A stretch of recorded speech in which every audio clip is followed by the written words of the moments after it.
Bonjour à toutes et à tous. Vous aimez masser, mais avec quoi massez-vous? Dans le commerce, on trouve beaucoup d'huiles de massage qui ne sont pas toujours naturelles. Attention, lisez les ingrédients, elles contiennent bien souvent des silicones qui font que ça glisse bien, mais qui sont très polluantes.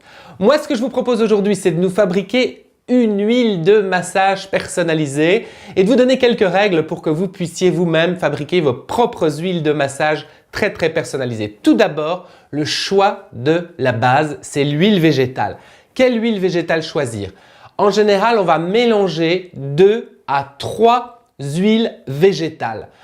On prend toujours une base assez bon marché qui a une texture non grasse. Ce sont des huiles sèches, si vous voulez, des huiles satinées. Et on peut choisir parmi la noisette, le macadamia ou le noyau d'abricot. Ça, c'est mon conseil. Ça va nous servir de base, donc ça va prendre un peu plus de la moitié de l'huile de massage. On va y ajouter du jojoba. L'huile de jojoba, c'est l'incontournable pour un bon massage qui dure longtemps parce qu'elle a une très bonne glisse, cette huile.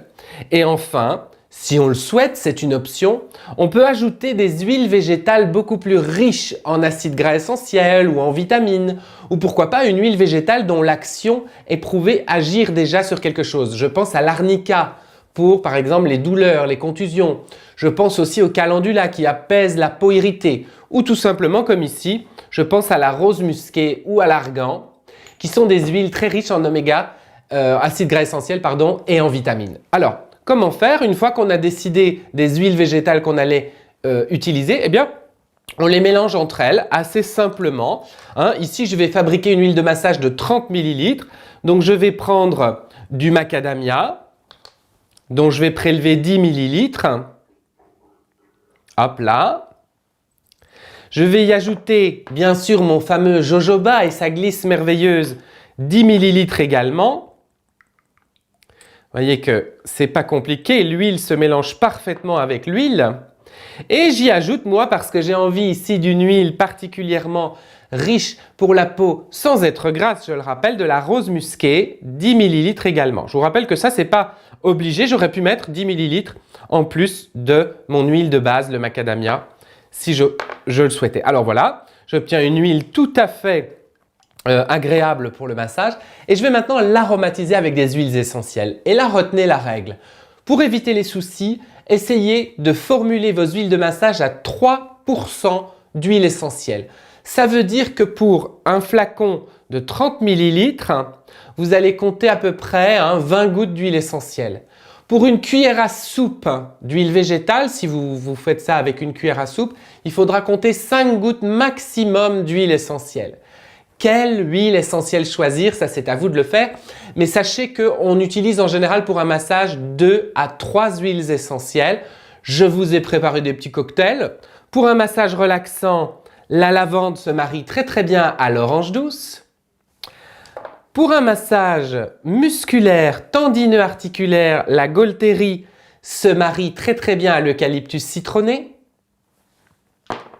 Et pour un massage tonique, si vous souffrez de la déprime ou si vous avez envie de peps, je vous conseille de marier l'épinette noire avec le bois de haut. Évidemment, ce sont là seulement des exemples, vous pouvez faire tout ce que vous voulez. Alors, je vous rappelle qu'on a ici 30 ml d'huile végétale, je vais donc y ajouter 20 gouttes. Je me prépare une huile de massage relaxante avec 15 gouttes de lavande. La lavande, n'oubliez pas de la choisir vraie, la lavande officinale. Ne prenez pas la lavande aspic, sauf si vous voulez vraiment quelque chose de très décontractant parce que la lavande aspic est camphrée. Vous pouvez aussi prendre du lavandin. Et puis, je vais prendre 5 gouttes d'orange parce que l'orange, c'est photosensibilisant. Il faut la doser très faiblement dans vos huiles de massage, comme tous les agrumes d'ailleurs. Voilà.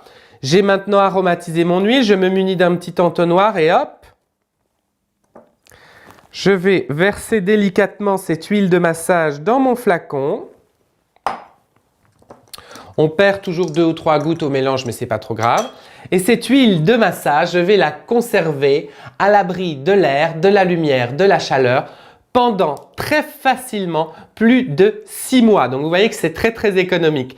Voilà, vous pouvez aussi offrir cette huile de massage. Moi, je vous offre cette vidéo et je vous retrouve très bientôt avec tous vos commentaires sur le web.